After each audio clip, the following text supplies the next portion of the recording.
इसी तरह से खड़ी जेर क्या है, खड़ी जेर। मैंने बताया था कि हमजा अलिफ ज़बर आ, हमजा खड़ा ज़बर आ। इसी तरह से हमजा या जेर ई, हमजा खड़ी जेर ई, जिस तरह से उसकी आवाज रहेगी जितना उसको खींचना है इसको भी उतना ही खींचना है। लेकिन मैंने आप लोगों को समझाने के वास्ते बताया था कि या को हज़फ करके इसी को खड़ी जेर बना दिया गया है, या को हज़फ करके खड़ी जेर बना दिया गया। अब पढ़ना कैसे है, हमजा खड़ी जेर ई, बा खड़ी जेर बी, ता खड़ी जेर ती, ता खड़ी जेर जिन खड़ी जेर जी, हा खड़ी जेर ती, खा खड़ी जेर थी। इसी तरह से पूरा आपको अदा करना है, ठीक है।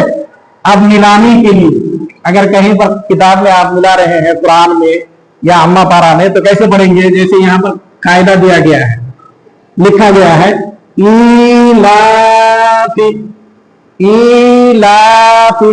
कायदा क्या होगा, अलिफ से हमजा खड़ी ये या साकिन से पहले जेर हो तो या मद्दा, खड़ी जेर बराबर होता है या मद्दा के, ठीक है। खड़ी जेर बराबर होता है या मद्दा के, और खड़ा ज़बर बराबर होता है अलिफ मद्दा के। और फा के नीचे जेर की हरकत है, जेर की हरकत तो जल्दी पढ़े। तो ये दोनों को कैसे पढ़ना है, खींच कर। कैसे पढ़ना है, कितना खींचना है, एक अलिफ के बराबर कितना खींचना है, और इसको कैसे पढ़ना है, जल्दी से पढ़ना है, ठीक है। तो ये कैसे अब पढ़ा कैसे जाएगा, ईलाफी, ईलाफी, ठीक है।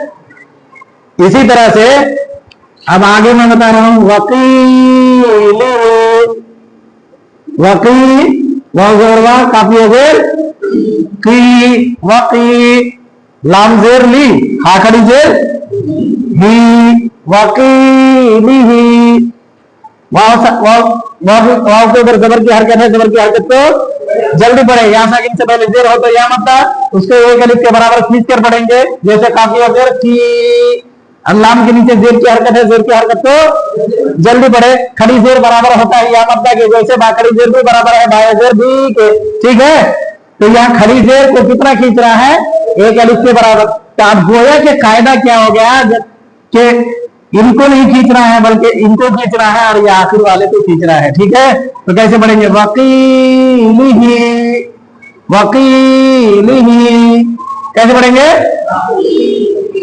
ये कायदा हो गया किसका, खड़ी जेर का, किसका, खड़ी जेर का, ठीक है।